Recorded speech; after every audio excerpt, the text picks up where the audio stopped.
You see how proud all the speakers in there are of their language and how they're able to switch from English to Cherokee. And so you have a really great example of this code switching that we talked about earlier. And that's between languages. And the same sort of thing can apply to dialects. Now, earlier Kirk showed us about some of these dialect patterns that we all just know.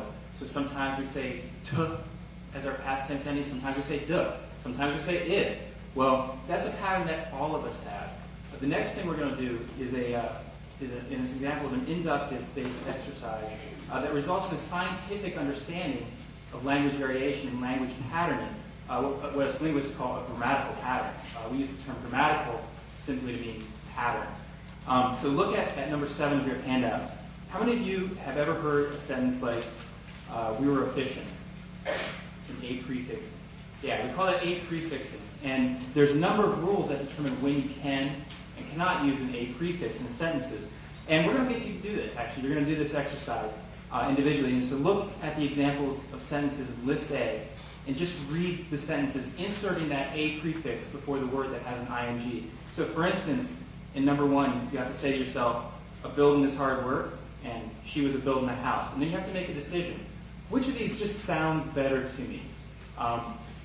You're going to use what we call your linguistic intuition. So even if you don't have this as part of your own dialect or have never used this feature, your linguistic intuitions will tell you when you can use it and when you can't use it. And we'll examine these and determine the patterns associated with this. So go ahead and do the 3 examples in List A there.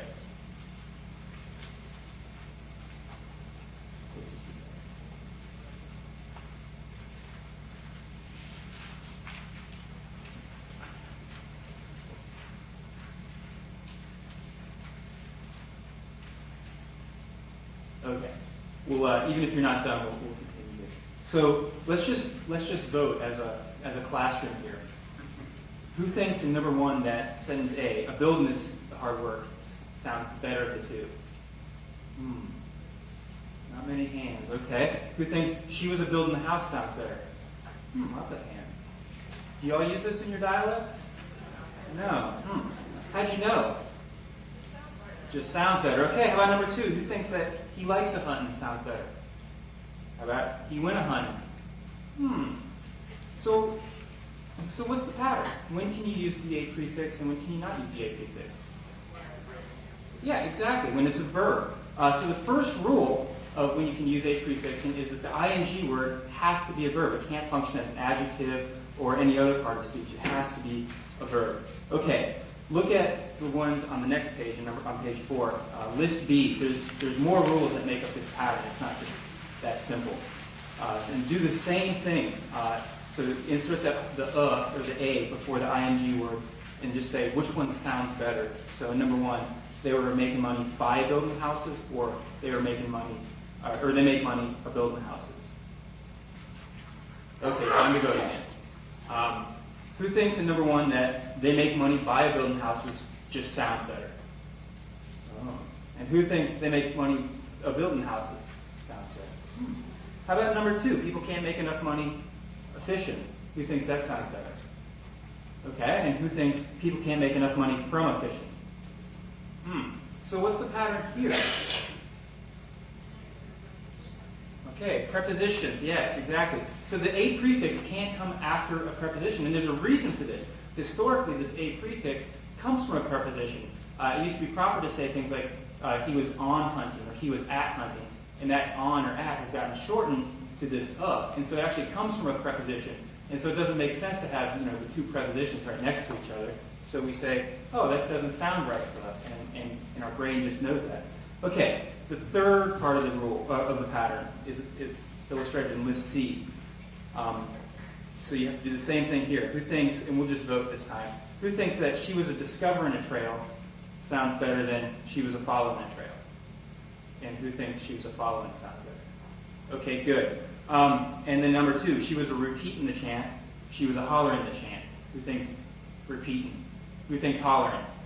All right, good. So what's the rule here?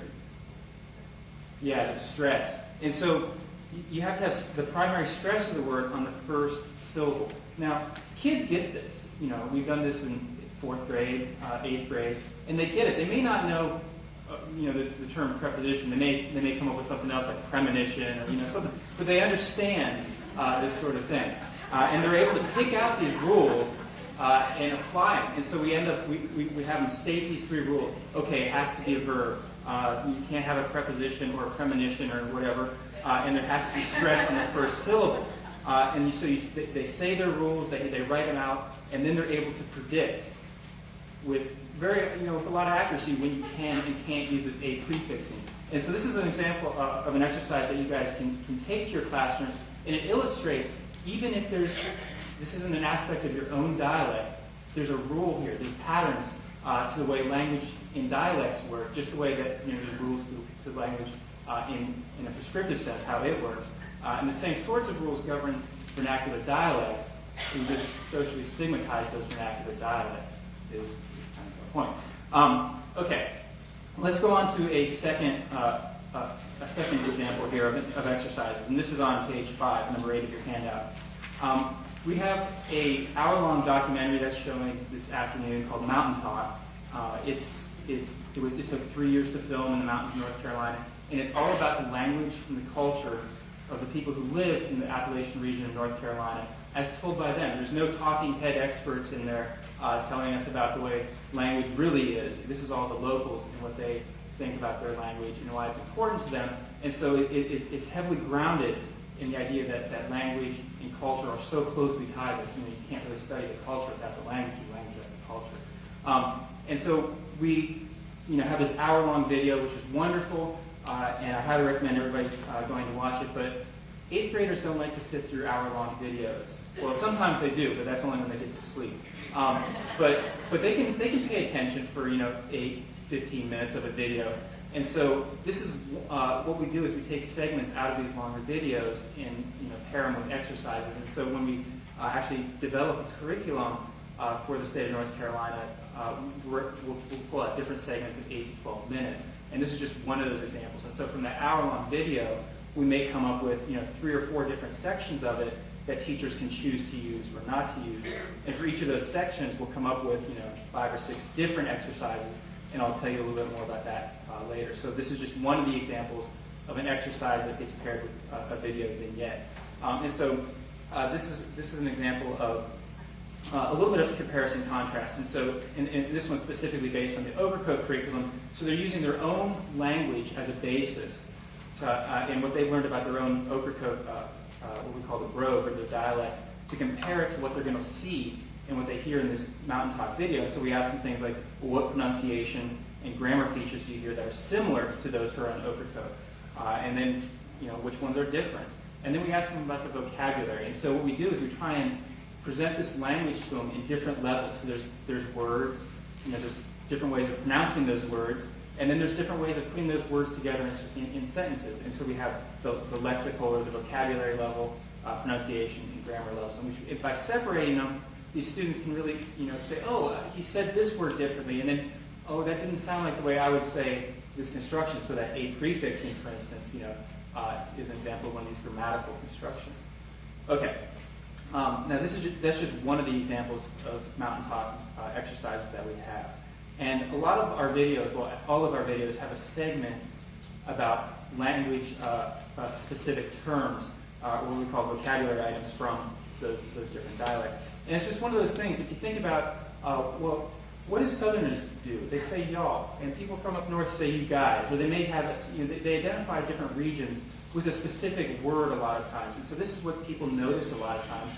Or this is what they use as an antidote for describing that area. So the people on Overcoat, for instance, have a diphthong where instead of I, they say oi, so they say oi-toy. And so a lot of people say, oh, they're the oi-toyers. So they actually use that feature to describe the language variety. Now this is an exercise in number 9 that we put together that is designed to take what the students have seen in all the video vignettes that we have together. So this is one of these pulling together exercises of a lot of different videos and a lot of different exercises, and we asked them to match up the vocabulary items with with sentences and using them. So you can see some of the vocabulary items: airish, boomer, buck. What's a buck?